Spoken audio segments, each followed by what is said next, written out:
Lep naravni pozdrav tudi v mojem imenu.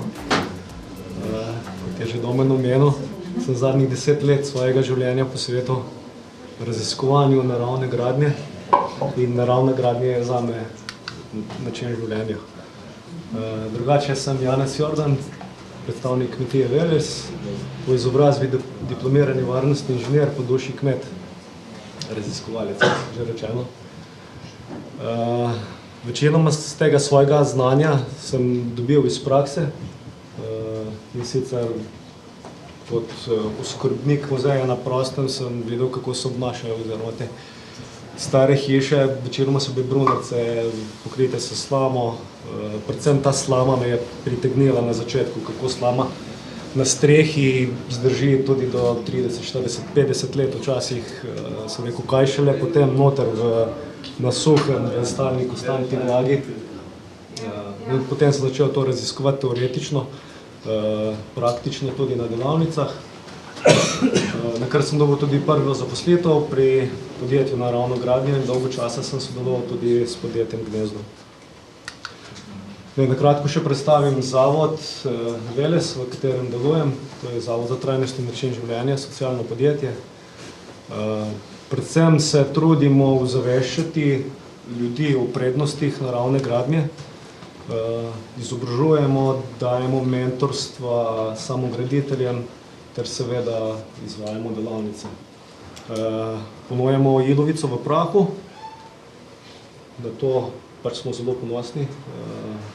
Sprobamo tudi ten slovenski material malo poriniti naprej. Izvajamo ilovne kmete ter vgrajujemo slamo v lesene konstrukcije. Delamo to tudi z ranljivimi skupinami, kot so nezaposleni in mladi, pa izvajamo evropske projekte. Kje so nekje meje naravne gradnje? To, mislim, da smo že dojeli, da je to zelo zabrisano, kje je zdaj tista meja oziroma kaj naj bi bila naravna gradnja. Trajnostna gradnja definitivno je. Je tudi tradicionalna gradnja, ker naši predniki so uporabljali izključno samo naravne materiale vzete iz narave. Nekateri uporabljajo tudi izraze ekogradnja, zelena gradnja. Drugače pa najbolj enostavno, če rečemo, da je to gradnja z naravnimi materiali. In kaj so naravni materiali, kje je zdaj tisto, ker se končajo naravni materiali in začnejo umetni oziroma bolj umetni.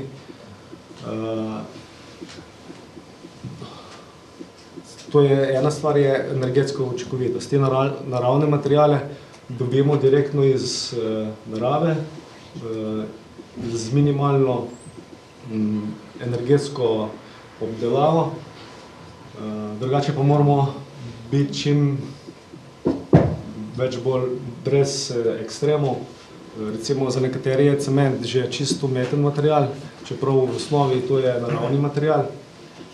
In če damo eno lopato cementa recimo na mešalec apnene malte, je to še zmeraj ok, za moje pojme, za boljšo obstojnost umeta ter trdnost. Isto je, kot vidimo na sliki, steklena mrežica, mislim mrežica steklenih vlaken, ki ujača ilovnati umet. Če nam to naredi nekaj dobrega, zakaj ne bi tega uporabili v dolgoročni namen.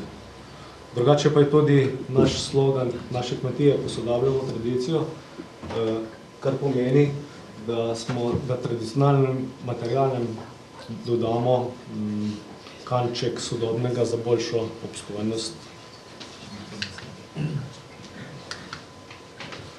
Zakaj sploh naravna gradnja? Predvsem zaradi onesnaževanja okolja. Približno 50% vseh surovin je namenjenih zgradbam, prav toliko odpadkov nastane zaradi zgradb in približno 40% vse pridobljene energije je povezano z zgradbami. Ti podatki veljajo za Evropsko unijo in naravna gradnja je rešitev za ta problem. Zakaj? Ker ima pozitivne učinke prvič na okolje. Omenil sem že, da za pripravo naravnih materialov porabimo zelo malo energije. Tudi sama življenjska doba oziroma uporaba te stavbe zahteva manj energije kot pa klasična gradnja. Če uporabljamo lokalne materiale, tudi ne onesnažujemo okolja zaradi transporta. Ima pozitivne učinke na počutje ljudi. To je že splošno znano, da naravni materiali pozitivno vplivajo. Recimo stavba, ki je ometana z glivico, ima konstantno vlažnost. To je tudi dobro za zdravje in počutje ljudi. Nevtralizira sevanja.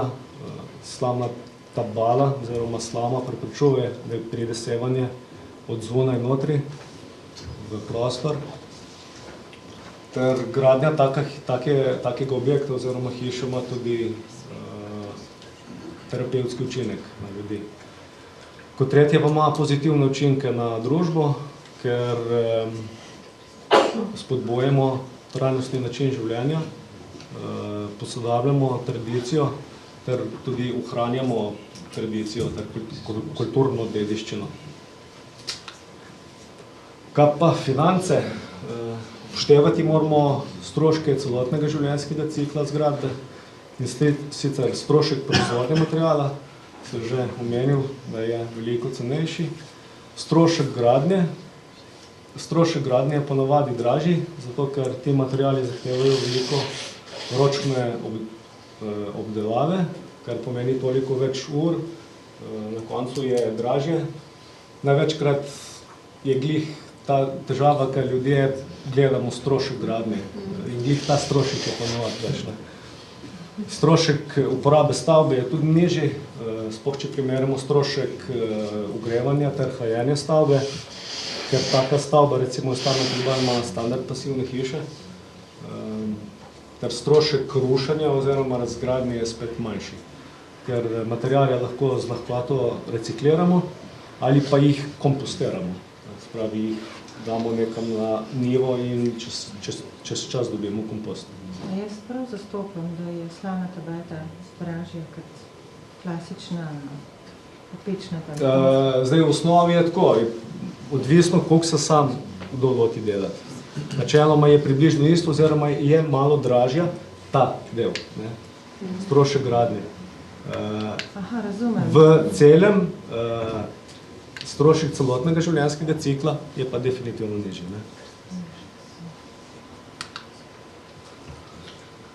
Naravni materiali so vzeti direkt iz narave, imajo nizek energijski vložek, to se pravi, za njihovo pripravo porabimo malo energije, tudi za njihovo razgradnjo.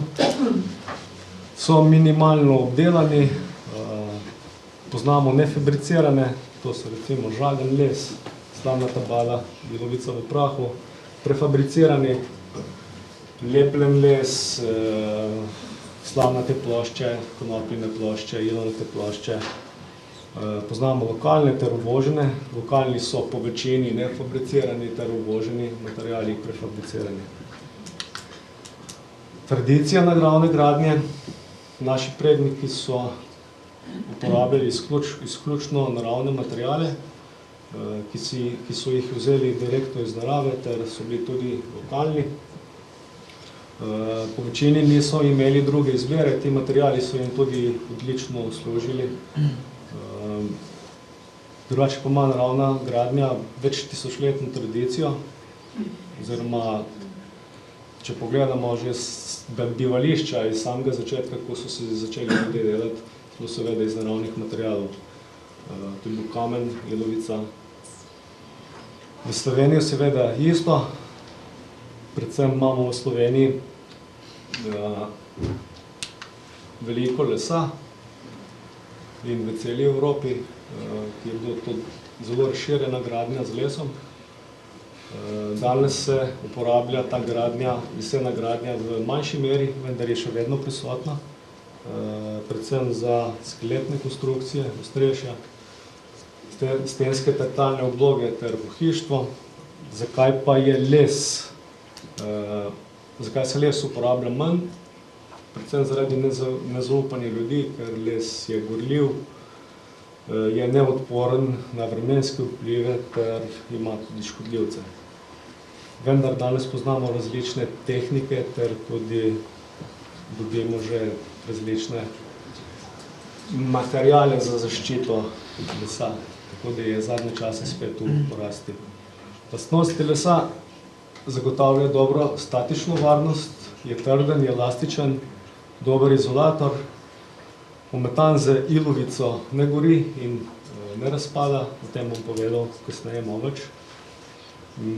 Lastnosti pa so seveda odvisne od pogojev rasti. Pa še ena stvar je, za les je tudi pomembno, da je posekan ob pravem času.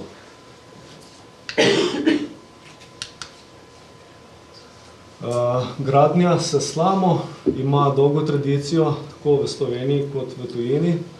Predvsem v Sloveniji poznamo slamnate strehe, kot sem že omenil, ki so zdržale kljub vremenskim neprilikam tudi do 50 let.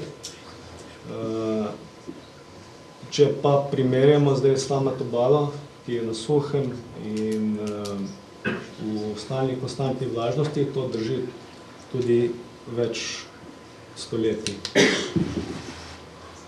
Zgodovina uporabe slamnate bale. Začelo se je uporabljati v Ameriki in sicer v začetku 19. stoletja, ker so na velikih žitnih poljih postavili neka začasna bivališča za te delavce, ki so tam delali. Kmalu so ugotovili, da jim nudi dobro toplotno zaščito. To so ometali z ilovico, ter nastali so prvi objekti. Leta 1921 se ta sistem gradnje prinesel v Evropo in sicer v Francijo, ki je bila zgrajena prva hiša.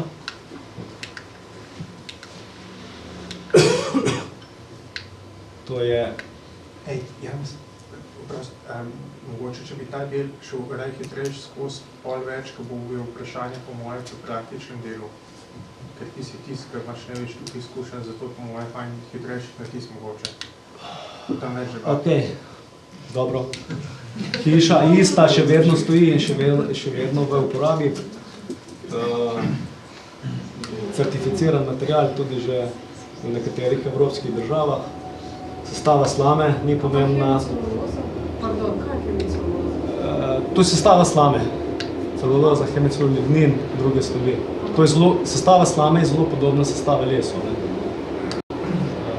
Dimenzije, masa, gostota, vlaga so pač neke klasične dimenzije, to pač mislim, da je moram povedati. Vlaga in masa.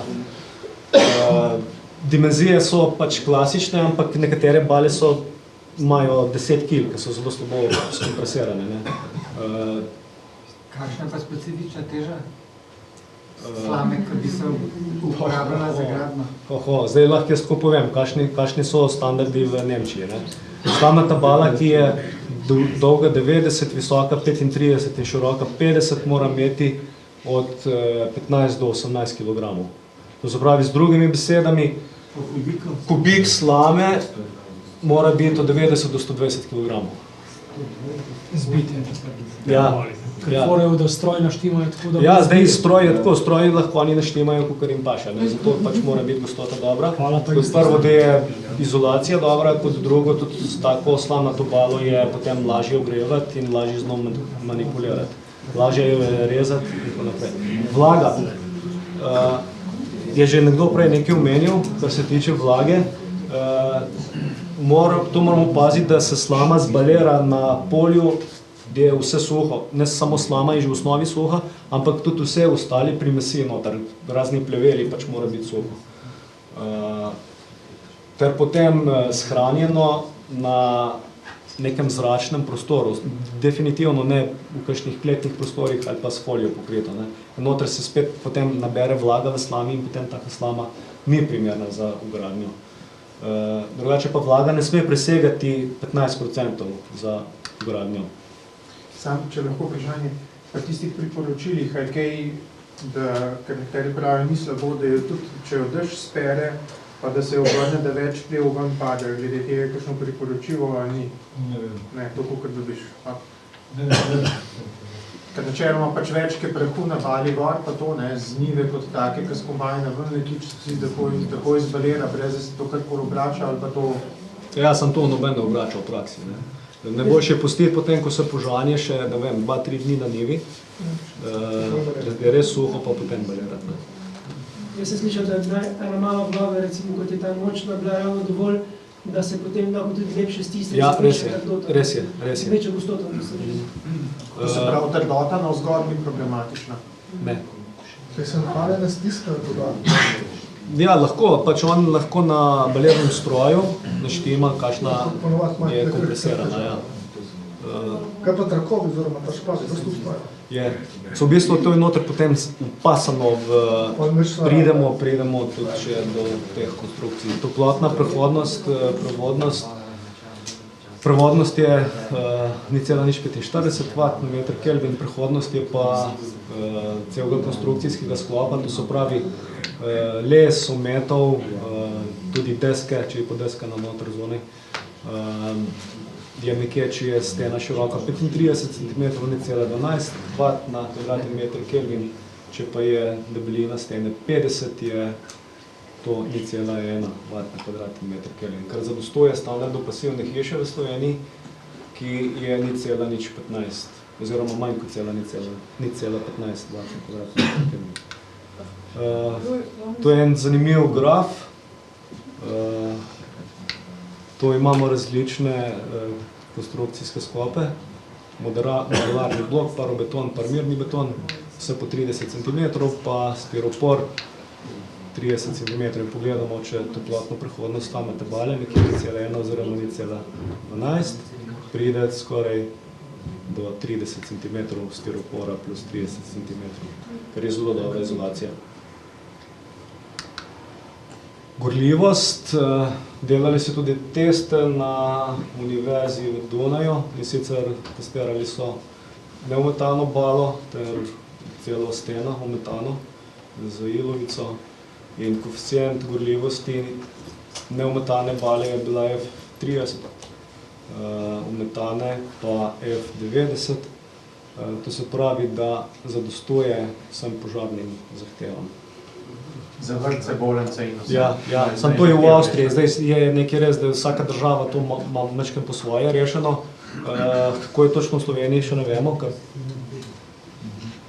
moramo nas baviti. To je vredo, F30 pomeni, da 30 minut mora material kot notranja obloga ali polnilo obstati, preden začne razpadati.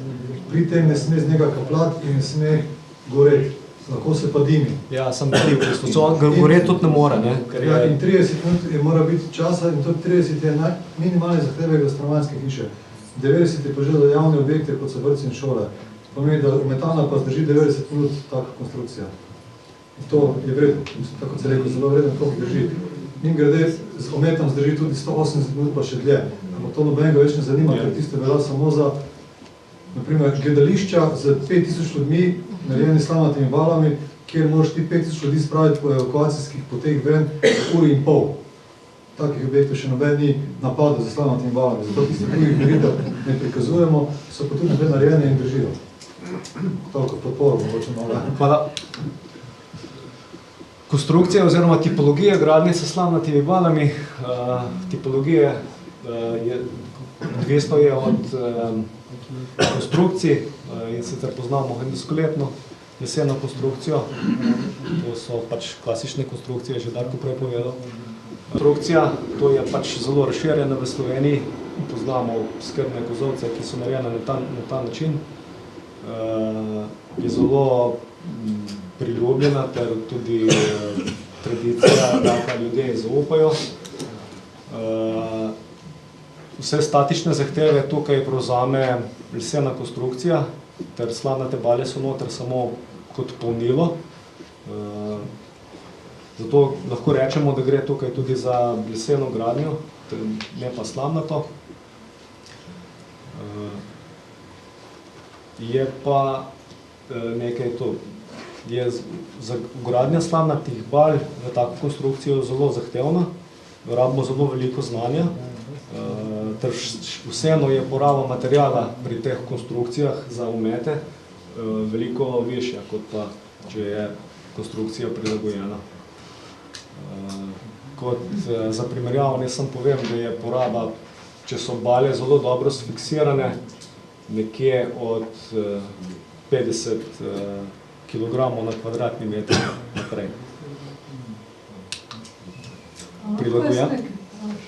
Zdaj, ko ste to skeletna konstrukcija, kako je, se ne vem, kdo mi bo lahko odgovoril, kako je zakonom, a se lahko gradi pač v Sloveniji nosilno zbala, mora biti lesena konstrukcija, pač skeletna in poleg.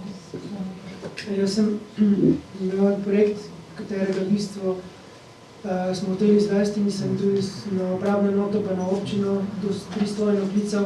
A slište na unstran? Da je pol rajši vstan. Vprašanje je glede samo nosilnih slamnatih konstrukcij, kako je v Sloveniji? In glede bal, mislim, glede upravne enote izdaj gradnega dovoljenja. Jaz sem zaklical na upravno enoto na občino in se pozanimal za tem, ogled tega in so oni rekli, da v bistvu nekako interpretiramo. Jaz sem interpretiral potem, da ta pasnica lesena zgoraj pa spodaj in med sebojna povezava z jeklom, da je to nosilno. In so da, dobro, potem, če vi kot statik potem garantirate, to je jeklenost, to je nosilno, leseno pekljost je nosilna, potem verjel, samo da vi date izjavo, statik peč kot mehansko poleg. Če se kje zbiti, ti odgovarjaš, ja. Se to je za stvar upravnih enot. Če pa Oni pogledajo predpise se.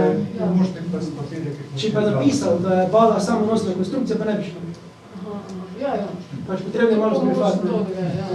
Oklepar gradno dovoljenje je samo v bistvu, če imaš ta zastatik, pa ti bo to odpisal.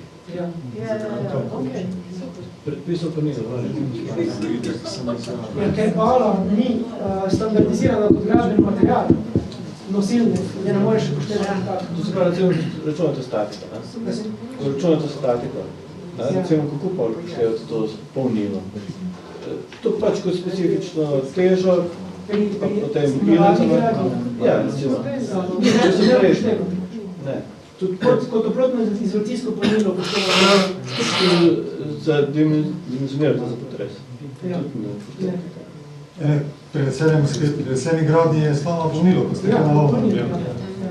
Ti si spraševal za brez lesenega skeleta? Ne, za skelet. Za skelet. Ne, vse tako, ne, se sama bala, to že zbere dosti mehno, če tečemo, tudi za prepotresa, ne, ampak se odvisno, koliko je za poti zgrometa. Ja, se ne pravi, da ima veliko disipacijo energije po drugi strani, ne, se pravi, da se energija, ki se v njej razprši, ne, tako da na nek način se to imam tudi jaz potem, malo. Ok. Se pravi, prilagojena konstrukcija za slamnate bale, to se pravi, tlele imamo za vsako balo potem vertikalni stebriček oziroma nosilec, ki potem prevzame to trdnost oziroma slamnata bala se potem noter samo grejuje, z notranje strani je podeskano, kar služi za vetrovanje, na deske se nabije trstika in naredi ilonati umet. Potem pride z one strani deske prvopropustna folija, slamnate bale, iz one strani potem ugrajujemo, tle je lih kontra, ker je bilo še podeskano na zunanji strani tudi v tem primeru. Potem pa apneni umet na zunanji strani, ki nam služi potem za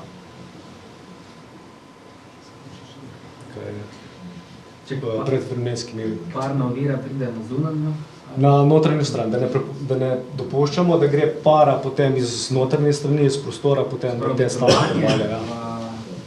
Ja, parna ovira, deska parna ovira, slama, potem pa apneni umet direkt na slamo, ali pa lahko je tudi možno, da se nekateri dajo deske, pa še trstično ploščo in na trstično ploščo cementni šprici na apneni umet. Kje so to inštalacije? Po desko. Po desko, se pravi deska, inštalacije, ja, po inštalacije sem pozabil, tako ja. Inštalacijska ravnina je med ovir, parno oviro in desko. Tako. Panelna konstrukcija, To je prefabricirana gradnja, ker se vse prej naredi v delavnici in se potem sam pripelja na gradbišče in sestavi kot Lego kocke. Tukaj so te leseni paneli oziroma elementi, prevzamejo tudi vse statične obremenitve. Prej je vse dobro sprojektirano, izrisano, da se paše eno z drugim. Nekateri so tudi že delno metani, je pa to zelo hitra, enostavna gradnja, ki je pa v Evropi zelo popularna. Imamo pa tudi čisto ravne stene. Super. Tudi, ja, tudi v Sloveniji imamo že eno firmo, ki se pač s tem ukvarja. In še ta samonosilna konstrukcija, no že Darko je kar dosti povedal o tem, da če jaz malo se dotaknem. V glavno, na kaj je treba najbolj paziti? Ko začnemo delati pri s klasično konstrukcijo, imamo streho že prej. Tu pa nemamo, ne? In ko postavljamo slamnate bale, je pomembno, da nam ne zmoči, da ne pride kakšna nevihta, pa da nam se zmoči, potem lahko jih bale pač vržemo stran. To je prva stvar. Druga stvar je posedanje. Zato te bale moramo sproti stiskati dol z gurtnami, narediti potem tudi gor streho in pustiti, je dobro pustiti kakšen mesec, da se tu malo posede in šele potem umetati noter z ilovico zunaj pa zadnjo. Zabijati moramo tudi noter te vertikalne neke tramove, da ujačamo vertikalo. Ter dobro je tudi, da bale med sabo vežemo, tako da se zamikamo.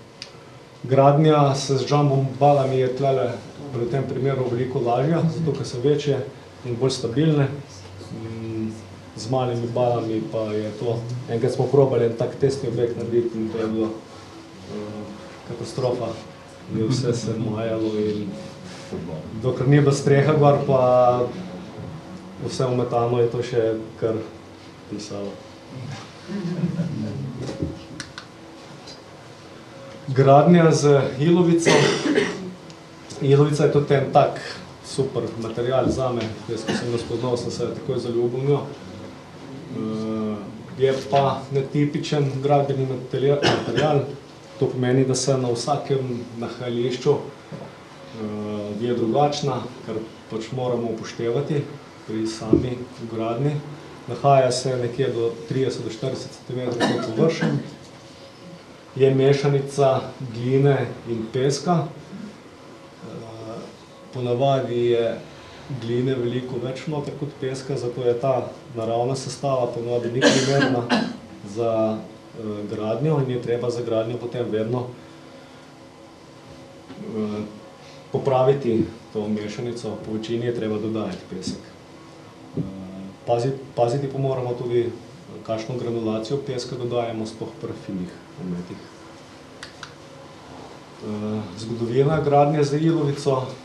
Uporabljajo se je skozi vso človeštvo. Nekateri objekti so vidni še danes. Neke piramide so v Mehiki. Kitajski zid, tisti prvi kitajski zid je bil narejen samo iz ilovice in vej. Potem kasneje so začeli opeko žgati in je tudi še danes stoji. V večjem obsegu se je zadnjič pojavila v Evropi po drugi svetovni vojni. Konec 70-ih let prejšnjega stoletja pa je popolnoma izginila iz gradbeništva. Izpodrinili so jo žgana opek, apno ter cement. Ampak to tukaj, se treba zavedati, da danes koliko 60% svetovne populacije ali koliko še vedno je ja, tu za evropski predel govorim, v zgradbah iz ilovce, ne? Ja. Večinoma ne žgane, ne? Zgodovinske tehnike. Butana gradnja, to je bila zelo razširjena ter popularna tehnika v celi Evropi, ter tudi v Sloveniji, predvsem v Prekmurju ter Štajerskem. Poznamo butano, ki so butali samo ilovico, nekaterim pa so primešavali oziroma so imeli tako redko župo ilonatno in so noter pomešvali slamo in so potem butali to zadevo, to maso. Sicer potekalo je tako, da so naredili upaš, neke temelje, upaš in potem butali gor, smo prišli do določene višine, pustili, da se je malo sušilo, upaš odprli, ga prestavili višje in butali spet naprej, dokler so prišli do želene višine. Delo je bilo zelo naporno, potrebovali so veliko ljudi, če so ilovico nakopali že pred zimo, da je pomrznila, jim je to tudi potem dosti olajšalo gradnjo, ker so jo lažje mešali. Naslednja je gradnja v predalčni tehniki, ki je bila zelo razširjena na področju današnje Nemčije. To je leseno predalčevje, katero je bilo polnjeno z ilovico, kravjim gnojem ter nasekljano slamo. Tlele je bilo poraba lesa zelo veliko, zato je bilo pač vezano na tisto področje, ker ni bilo pomanjkanje lesa. Potem pa tudi imamo gradnjo z ilovnati zidaki, oziroma modelarci tudi.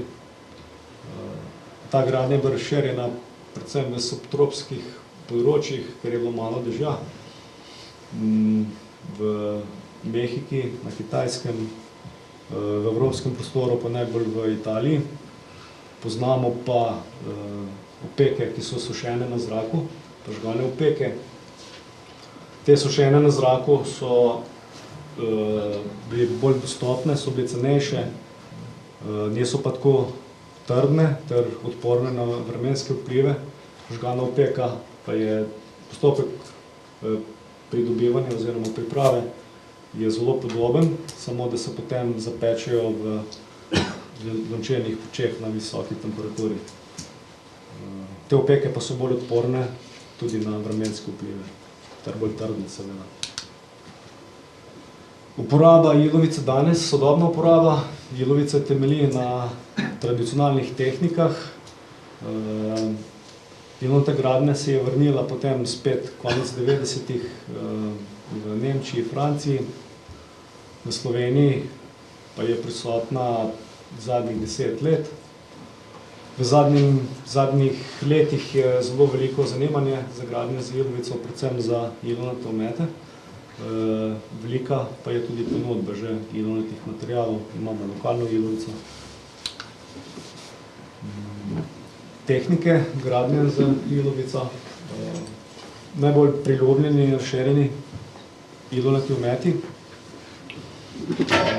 Ilovnati ometi se lahko delajo na vse konstrukcijske podlage, to se pravi na slamo, les, kamen, opeko. Vendar vsako podlago je potrebno posebej pripraviti, na les nabijemo trstiko in se potem omeče na to. Slamo požagamo, da dobimo ostrino in ravnino in potem ofrajhamo direkt na slamnate balje. Na kamen pa opeko pa naredimo najprej cementni špric in potem pride ilovnati omet. Kaj pa, če je slama na boh nagnjena? Ja, isto se požaga. Je sicer malo težje potem umetvati, ker so glih vlakna grejo tako, ampak še vedno je pač možno. Drugače pa ima ilovica zelo dobre lastnosti. Pa je tam kasneje povedal. Botana gradnja. Botana gradnja isto temelji na zgodovinskih tehnikah, vendar danes se uporablja lesena konstrukcija, ki je tudi že prilagojena za botano gradnjo. In sicer z notranje strani je ponovadi podeskano. Od zunanje strani se nabija opaš in potem se bota oziroma nabija notri do približno višine 1 metra.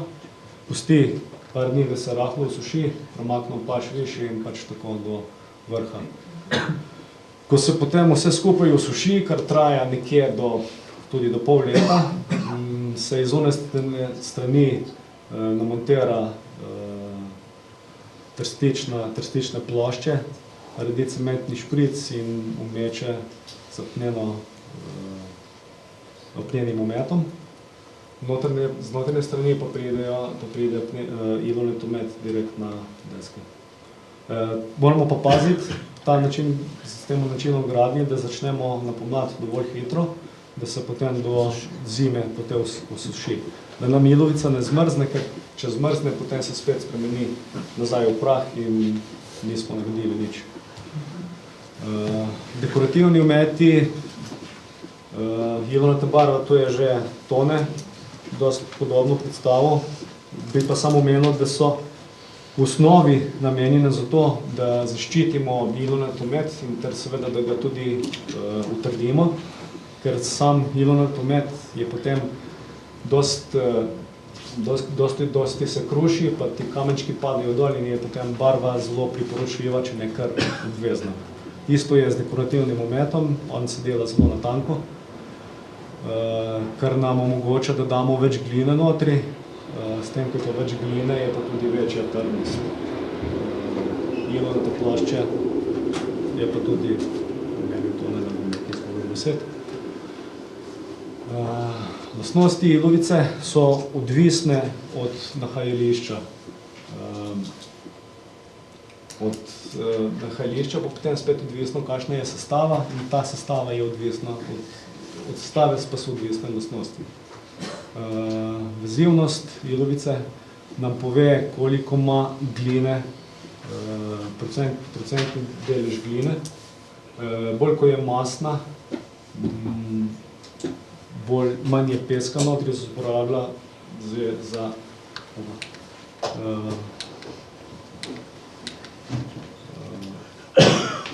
za lončarstvo. Zrnavost nam pove, kakšen je procentni delež peska v ilovici. Če je procentni delež peska prevelik, potem ni primerna za gradnjo in moramo dodajati glino. Če je pa premasna, moramo dodajati pesek. Plastičnost oziroma prožnost je pa spet več, ko ima gline, bolj je prožna oziroma plastična. Težimo k temu, da imamo čim bolj suhe materijale, zato je moramo potrebno prej posušiti in suho ilovico potem lahko obdelujemo, lahko jo meljemo, lahko jo mešamo, pač karkoli z njo delamo. Drugače pa ima izdelan ilonat omet, potem stalno konstantno vlažnost od 50 do 60%, kar je najbolj idealno za človekovo bivanje. Je pa to tudi super konzervira les oziroma slamo, ker ta glina veže nase vlago iz lesa in slame, ter les in slame ostajata suha, ter tako preprečuje gnitje ter razpadanje. Krčenje oziroma raztezanje. Ilovica se krči, ko se suši, predvsem, če je premasna ilovica, ker masna ilovica potrebuje veliko vode za samo obdelavo.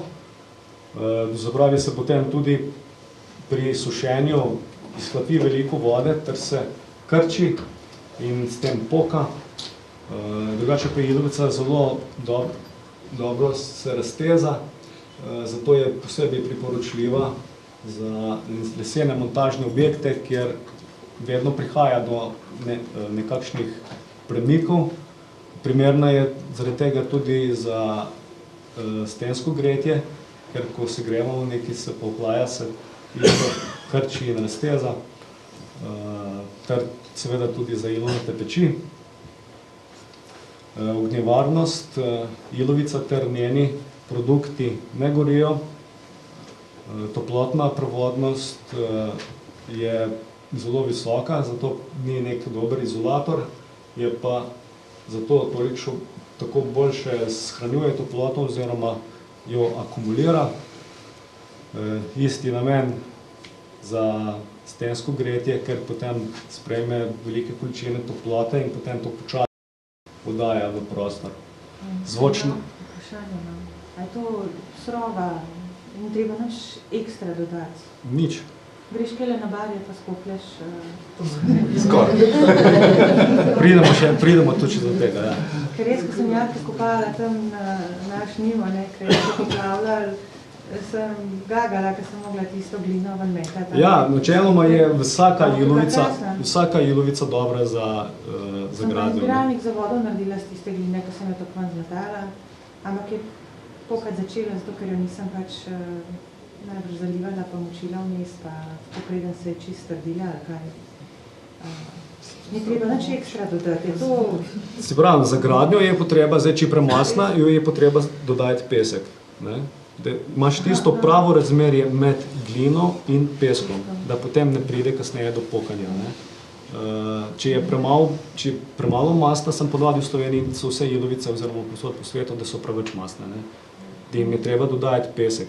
Meni se je samo enkrat zgodilo, da sem pač ilovico nabral, jo presjal, dal na steno, in da je bilo v redu. In je imelo odlične lastnosti, ampak to je bilo samo enkrat pa še tako bolj po naključju se je zgodilo. Lahko se daje za armaturo, da dodatno zveže, ampak mora biti res natanko nasekljana. Ampak ni pa potreba. Ne? Mivka spet. Zdaj nekatere ilovice prenesejo to, da dodaješ prah oziroma mivko, na katere pa ne. Zato, ker vse ilovice imajo že v osnovi noter nek kremenčev prah in če imajo tega praha preveč in ti še dodaješ prah, potem nimaš prave trdnosti. To se pravi, to je sploh za finijo med zelo pomembno, ne? Da dodajemo potem pesek, ki ima granulacijo, to se pravi, da je brez prahu, ne? Brez nič. Ne? Ampak da se nekje začne od 0,2 mm. Oziroma nekoga, da ni to... Potem je pa še ena stvar, zdaj ilovica je še en tak material, ki zelo rad veže na se težke kovine in radioaktivne izotope. Zato je super dati na kemično analizo tudi. Da vemo pač, kaj damo, da ne dajemo nek material na stene, da nam potem težke kovine se. Okay. No, evo, se to je glih zdaj na koncu. Kaj moramo še upoštevati pri ilovici? Da je to mehkejši gradbeni material, to se pravi, če naredimo z nekim ostrim predmetom luknjo, ona je površinsko je trdna. Ko ima pa enkrat luknjo, pa tista luknja se hitro praska naprej, zato je potrebno to popraviti. Ni odporna na vodo, pri mešanju se krči, ni normirano gradivo, se pravi, na vsakem nahajališču je drugačna, kar treba tudi upoštevati. Kremenčev prah, ki je prisoten v vseh ilovicah, dražji dihala, zato če smo bolj zastavljeni temu, moramo pač nositi zaščitna sredstva. Lahko je kontaminirana s težkimi kovinami. Pri delu, ne pa polka živiš? Ne, pri delu, pri samem delu, ja. Prah v bistvu. Že ko je mokra, ni več tega prahu. Ne. Če pa živiš noter, je pa potem to suho, pa prebarvano, zelenato barvo, je že to. Na kratko še malo o apnu. Apno je mineralno vezivo, pridobivamo ga s toplotno obdelavo oziroma kalcinacijo. Osnovna surovina za pridobivanje apna je apnenec. Je tudi dolga zgodovina uporabe, sicer ne tako kot ilovica, ker je apno bilo zmeraj rezervirano v zgodovini za malo bogatejše sloje. Predvsem pa zato, ker je bilo dražje, ker je bilo treba vložiti, oziroma še zmeraj potrebno vložiti zelo veliko energije za pridobivanje. Oblike apna, ko se kamni sežgejo, dobimo žgano apno, potem to se zdrobi oziroma gre v bazene z vodo in se gasi, rečemo, da je to apno hidratizirano oziroma gašeno. To se gasi z optimalno količino vode, če pa gasimo z odvečno količino vode, pa dobimo apneno testo. Pridobivanje apna, pridobivamo ga na tradicionalen način, kar zahteva zelo veliko znanja ter tudi dela. Naredi se kamniti obok, na ta obok se potem lepo zlaga kamne, ki mora biti čim bolj eden ob drugem. Ko je ta kopa, tako rečeno, zgrajena, se od spod zakuri in se tam, ko je od 6 do 8 dni, pri temperaturi od 900 do 1200 stopinj Celzija. Potem se, ko je to sežgano, se razdre in se gasi v bazenih. In dlje časa, ko se gasi, bolj kvalitetno je apno. Na tradicionalni način apno gasijo vsaj 2 leti, za kakšne apnene barve ter druge izdelke pa tudi več, 3 leta. Industrijsko pridobivanje apna je zelo podobno kot pa tradicionalno, pač na isti način, žgano, vendar vse poteka bolj hitro. Uporabljajo tudi industrijske peči, silose, uporabljajo fosilna goriva. Je pa, ponavadi gre iz teh, ko apno sežgejo, gre takoj v mletje oziroma sejanje in v siloze in iz teh silosov že direkt k naročniku oziroma uporabniku. To apno potem ni toliko kvalitetno, kot pa gašeno apno, ki stoji, ampak uporaba danes je večinoma na ta način. Razlika je pa tudi očitna, ne, med gašenim apnom pa med apnom v prahu. Je pa zelo potratno energijsko, industrijsko pridobivanje. S tem na tradicionalni način uporabljajo večinoma les, predvsem stara ostrešja za kurjenje. Uporaba apna pri zgodovinskih objektih, zato ker so že v osnovi narejeni iz naravnih materialov, ter tudi naprej še zahtevajo, da se renovirajo na isti način, kot so bili zgrajeni, da se ti materiali potem med sabo ne tepijo. To zahteva tudi kulturna dediščina, ter seveda uporabljamo pri novogradnjah, predvsem pri hišah islamskih bal, ker mora biti zunanja fasada apnena, se pravi, da ona diha oziroma da je paropropustna, obenem pa mora tudi biti odporna na vremenske vplive. S posebnimi tehnikami potem pa lahko tudi dosežemo, da je ta apnena fasada čim bolj vodoodbojna. Vendar še vseeno apnene fasade je potem vsake toliko potreba obnavljati oziroma jih barvati vsake 5 let, recimo, ne. Sploh na severnih straneh oziroma na tistih straneh, kjer so bolj izpostavljene dežju. Približno 10 minut. Še 10 minut, ok, zihro. Konec prvega sklopa, bi vam še prebral eno misel. Živeti trajnostno pomeni živeti odgovorno. To pod nas zahteva vrednote, kot so obzirnost, varčevanje, skromnost in spoštovanje. Le tako bomo ohranili svet za naše zanamce. Zberimo trajnostni način življenja in z njimi naravno gradnjo. Zdaj pa imam še pripravljen en projekt. Zamena? Ja, prosim, ja. Slike gradnje slamnatih bal ter potem ilonati omet na notranji strani ter apneni omet na zunanji strani.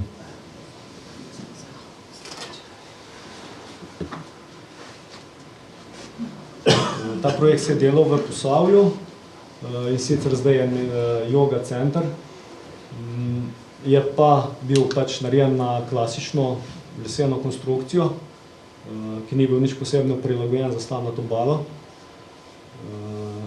Temeljni so bili pač klasična betonska plošča. Potem smo mi ugradili slamnate bale in vse metal. Isto črno pod nosilnici lesenimi dom. To? Ne, tisti del Izotek. črno. To? Ja. To je bilo verjetno od Izoteka. Aha, so kar na les. Ali je kaj prebarano, ne spomnim se, to še to. Izotek. Ja, Izotek je, malo više. Ja, ker to smo potem še doma odvignemo in zaščitimo. Kot sem omenil, gradnja slamnatih bal, to je zelo zahtevna, veliko znanja, improvizacije, da je potem to noter vse stisnjeno, tako kot treba, da ne pride potem do kakšnega posedanja, ter da ni toplotnih mostov. Ampak, če je volja se vedno da narediti dobro. Predvsem problemi so te diagonale ter roke. Tu okrog je največ problema, ker je treba slamnate bale žagati, jih ugrajevati noter, pa potem še dodatno stiskati, da dobimo. Je zavito, okroglo? Ne, naravnost. To je naravnost. Ampak žaga to pomeni, da jo prej prevezuješ take oblike? Tle je še investitor hotel, ker ni bilo več veliko prostora, da se vse na bok daje. Se pravi, vse je obarjeno na 35 cm in je bilo vse slamo prej treba prevezati, v glavno kar je zanimivo, bala na bok obrnjena ima izolativnost zelo malo boljšo, kot če je položena. Ne, je majčkeno slabša. Malo slabša. Ne, po tehničnih... Boljše. Ja, malo boljše, malenkost boljše na bok. Čeprav je ožja, ima pa izolativnost boljš, ker so slamce tako namest, da so čez zito. Ampak je pa tako, kot prav, veliko bolj zakompliciran, karkoli moraš oblikovati. Ja, za delati, ter tudi za umete. Za umete je tudi veliko težje, ker se grejo slamce tako in je veliko težje uprijem. Moraš prvo roko vedno malo z roko, da dobiš tisti nek špric, nek uprijem. Lahko recimo okroglo stavbo narediti? Lahko bi naredil, ja. Vse se da. Kaj pa na tleh pod balami? V tem primeru stirodur XPS. Kaj so še pa druge variante?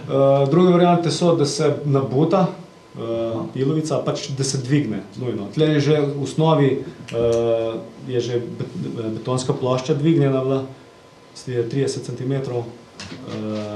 potem pa še 10-15 cm stirodurja. Se pravi, betonska plošča dvigne na 30 cm nad terenom. Ja. Kao polizolacija zvonika, tukaj te stiki, dobro, vse to bomo sicer drugič več govorili o tem, ampak tukaj se velikokrat ogromno napak dela, kako je pol ta betonska plošča izolirana, pa ta stena gor, pa tukaj. Ali pa tukaj ste šli pol čez rob s tem stilodurom, kaj izpod ste šli čez rob betonske plošče, pa 10 cm, pa 10 cm je bil temelj izoliran, ali kako? Čak ne razumem, kako si hotel reči? Na zunanji strani, Ja, to je notranja stran zdaj. Ja, no sej, na zunanji strani ste šli s tem stilodurom 10 cm čez rob, zato da je bila še pol naravnost. Ja, tako. Iz zunaj strani je bil potem tudi stirodur in potem ta še tako čez. In potem tle smo, je pač nek klasičen cokelj si naredil do višine stirodurja in potem smo šli mi pa za penemu metu pa malo čez. Z notranje strani potem isto je bila še izolacija, prišla pa estrih do te višine, kako je pobarvalo.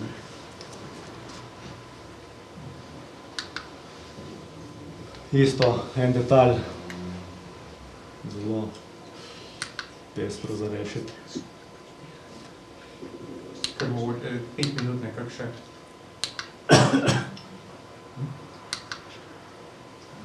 No, zdaj težava je... Ne. Pač konstrukcija je pač manj nosilna, ne samo lesena gradnja. Zdaj s slamnatimi balami smo šli da smo jih poravnali na notranjo stran lesa. To se pravi, na zunanji strani smo potem imeli še več kot 15 cm lufta in ta detalj je isto treba bilo nekako rešiti. In potem smo našrafali kar trstične plošče, jih je bilo treba rezati, da smo prišli potem v isto širino s slamnatimi balami, zaradi meta plenega.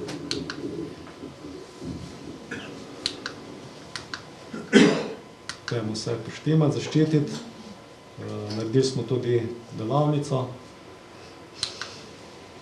No, koliko ta stane? Kaj? Koliko to stane? Stane? Ta je hiška Juga Centra, kaj je to? Ne vem, ker nisem bil jaz investitor, boste mogli tam poprašati. A tudi približen se cenovno ne ve, koliko je tole? Ja, moj del ni bil to grad. Brez... So pa še drugi vzeli. A tvoj del je bil naredil to? Ne, jaz sem samo konstrukcijo naredil drugi, pač vsak posebej. To je stenenih bal noter. Ja, slamnate bale sem jaz zapolnil, sem jaz dajal noter, pa umete smo mi naredili. Kako časa je trajalo, da se je naredil? Sam ta vaš del. 10 dni smo bale dali noter, recimo 14 dni so se umeti delali. Sam to se dela po fazah, ne. Sploh umeti se morajo potem, ko so bale, se mora hitro narediti, sploh apneni, da ne zmoči dež. Potem se pa to suši 3 tedne, sigurno. In mi smo še tako naredili, da smo čez zimo pustili, na grobo samometano, in smo potem na pomlad nadaljevali se s finimi umeti pa z barvami. Da se je to še malo selo se, pa da je zima pač naredila svoje. Tako jaz tu nekaj dodam, stroški. Hiša zgrajena do konca, po gradbeništvu ima 7 faz, ampak rečemo, da ima 3/3. Prva tretjina je do podstrehe, druga tretjina so inštalacije pa okna, tretja tretjina so zaključna dela. Ometi, estrihi, talne obloge, stopnice, poličke, okenske, zunanja fasade in tako dalje. Prva tretjina je približno tretjina stroškov. Izkopi temeljne plošče, konstrukcija pod streho. In če pri tej eni tretjini stroškov je betonska plošča 10 do 12% ali pa 15%, je ostalega 15%. Če teh 15% kritina spet 5 do 8%, pa 2-3% je stropna konstrukcija, pa 5% naprimer je lesena konstrukcija, koliko stane za bale. Razlika od tega do druge gradnje, če ne bi polnili z balami, je samo v razliki cene bal. Pomeni, da zato ne more biti ta hiša toliko cenejša, ker je samo na rangu nekaj odstotkov od celotnega stroška malo cenejši material. Zato ta pričakovanja, da bomo to zdaj mnogo cenejše, so v bistvu možno samo, če se tega sam lotiš in vse sam gradiš ali poročino. Tako da pač jaz komandiram, pa tudi ti je verjetno, konstrukcijo leseno damo napraviti nekomu, sprojektirava, mi je zdarkno sprojektirava, nekdo, ki to zna napraviti v navodilih, pokrije krovec pod našo pomočjo, da je malo ceneje, bale lahko pomagajo taki, ki so se to naučili, ker obrtnikov za to ni, vse ostalo je potem identičen strošek. In ne more biti tam mnogo ceneje, ker največji stroški pri hiši so okna, zaključne talne obloge in sanitarna oprema. Streha niti ne. Ampak, hočem reči, ker mene že 15 let si sprašujejo, zakaj so ti materiali, zakaj ni to toliko ceneje. Ravno zaradi tega razloga, ker je to na tako majhnem deležu, toplotna izolacija je 2 do 3% ranga celotnega stroška hiše. In če boste 50% prešparali na toplotni izolaciji, boste prešparali % popolno celi hiši. Se pa spomnim, so tudi, ko smo imeli delavnice, glih so ga skozi sprašvali, kakšen ni bil strošek, in je on glih rekel isto. Največji strošek je bil betonska plošča. Skupni masi pa delo, skupni masi vseh stroškov pa delo. Ilovnati umeti notri. Tu se vidi še mrežica. Vse armiramo potem z mrežico. Na slamnate bale tudi apneni umet zunaj in ilovnati noter. No, potem tu pa že priprava za estrihe, mansarda. Izolacija v strehi je tukaj bila celuloza.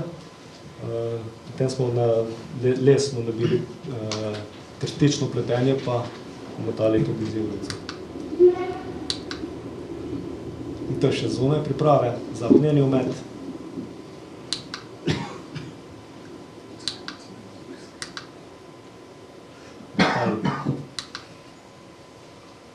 No in potem se z roko naredi nek tak špric in se dobi tudi lukne. To vedno potem do takih luken pride. Zdaj, če je slama zelo slabo notri ugrajena, slabo skompresirana, včasih pride do takih luken, da se vidi čez. Enkrat smo imeli, so sami dali slamo noter, smo imeli porabo po kvadratnem metru, sem potem zračunal do 100 kg. Pa si predstavljate 100 kg nanest gor okrog hiše, s tem, da lahko eni roki damo gor cirka 20 kg, da nam potem ne leze dol. To se pravi, 5-krat smo šli okrog hiše, plus potem še fini umet, plus še barvanje, katastrofa. To se pravi, da jaz res ne priporočam, to sami delate to. Če začneš pol narediti do konca, ne? Ali pa tako. Ali pa tako, ja. No, to je potem se te lukne pofila z mešanico, v tem primeru apna ter nasekljane slame, da dobimo približno ravnino in potem na to damo še en sloj približno centi pa pol do 2 apnenega ometa in v ta sloj se potopi potem mrežica. To je potem končni grobi omet. To je to. Kakšna mrežica je to? To je mrežica iz steklenih vlaken, ki je pač plastificirana. Lahko se pa tudi juta uporablja. S tem, da je juta naravna, je pa veliko težje to zaogrevati in nima take funkcije dobre. No, mi smo potem tako pustili čez zimo, bi še zimo naredila svoje in smo na pomlad pa potem nadaljevali s finim ometom.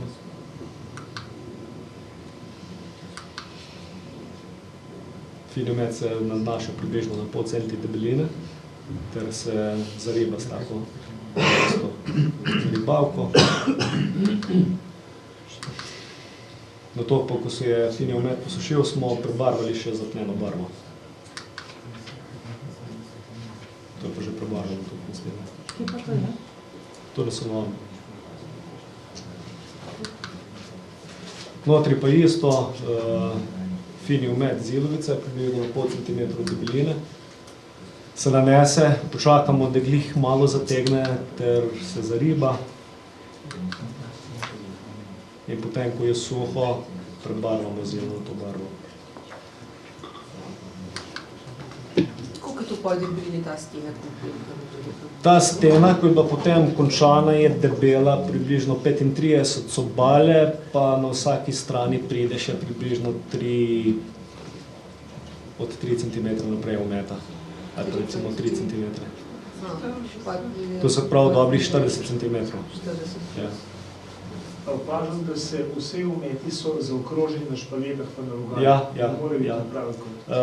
Lahko je, vendar ti koti so potem vedno občutljivi. To so mehki ometi in zelo hitro se krušijo. Lahko se naredi, pa se da kotnike noter fasadne in se pač to naredi.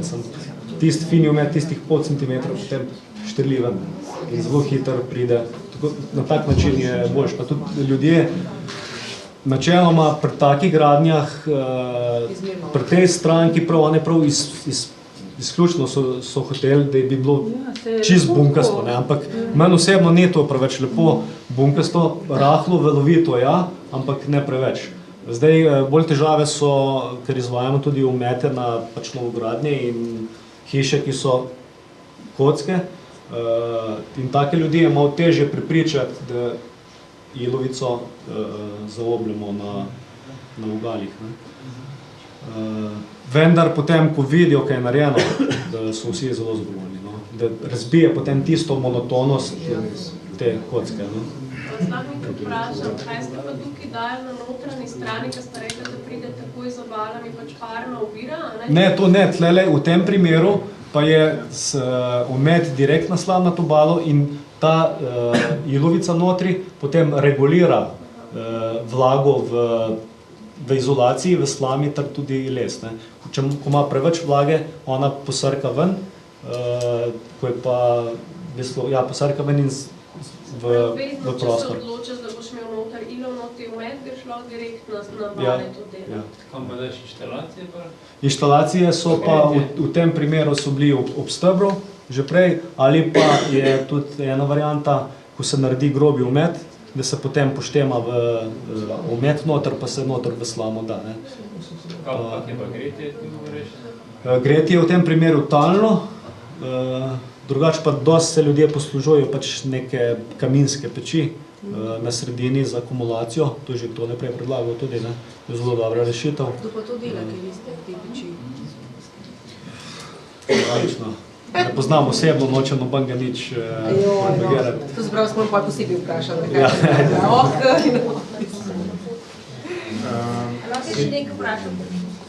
Te zunanje apneni ometi, recimo če hočemo je to slama, apno, kaj še? Zunanje apneni omete? Ja. Je sestavina, je to slama, prej ste rekel naseklana slama, apno, še kaj drugega zraven? Ja, tlele, v tem primeru, ne, nič drugega. Kaj pa, če bi delal recimo na običajno steno, recimo, ali pa pri kamnitih gragah tudi priporočajo zunanje apnene omete? Kaj pa tam? Ja, tam pa pač samo apneni omet. Sesekljana slama tukaj je za filanje lukenj. Za filanje lukenj sam, ne, drugače ne. Se pravi, ne ravni na zunanji strani, drugače se ne daje slame noter običajno. Pri kamnitih vajtah je tudi en cel kup neravni. Aha, ampak... Ja, tam je pa drugače, tam bi pa recimo fuge najprej za polno počakal, da se malo posušijo, ne, potem pa spet, da dobiš tisto, ne, naneseš 5 cm naenkrat, ko vse potem razpoka, pa lahko tudi začne odpadati, ne. Kaj se da poleg apna v ta apninu? Ja, apen pa pesek, ne, lahko tudi malo cementa, ne, ne škodi ena lopata na mešalec. 9 minut čez polje. Sem končal, sem še te v slamnatih teh hišah, se lahko tudi kakšne take niše umislimo, da malo razbijemo to monotonost, oziroma da pokažemo v tem, ko je hiša enkrat narejena, se ne vidi več, da je to slama notri, zato dostkrat tudi potem še tako okno pustimo, da včasih smo se hecali, da spustimo miša ven. Ampak je tako lep dekorativni. Saj kako pa je kakšen problem s kakšnimi živalcami pojmo? Ja, zdaj se pravim, če je slama suha že v osnovi, pri zbaliranju, potem nimamo teh težav, da bi bili tudi kakšne male živalci noter ali pa pršice. Ko pa je umetana, zunaj sem rekel, je približno na vsaki strani 3 cm. In mi še tudi, jaz sem imel zraven pri 30 hišah v Sloveniji sigurno, kar smo naredili. Pa sem potem še spremljal, kaj se z njimi dogaja in noben mi o problemi z miši dal. V slami ne. Kje druge, ja, po kakšnih estrihih, pa tako, če so dajali slamo ali pa eni so dajali te perine luščine noter, vem, da so imeli probleme potem z miši. Zato tam vmes je treba pač paziti, kaj se daje. A je kakšen problem, recimo, da je področje bolj vlažen ali pa kaj, recimo, nima veze, če je slana suha, recimo, podanje pa je važno, kako pa to? Ja, ja. To še mogoče kakšno vprašanje zvoni, da nam nave preveč začelo hajati, tura je 10 čez pol 4, tako da Janez hvala. Ne sej, poslušaj, še vse.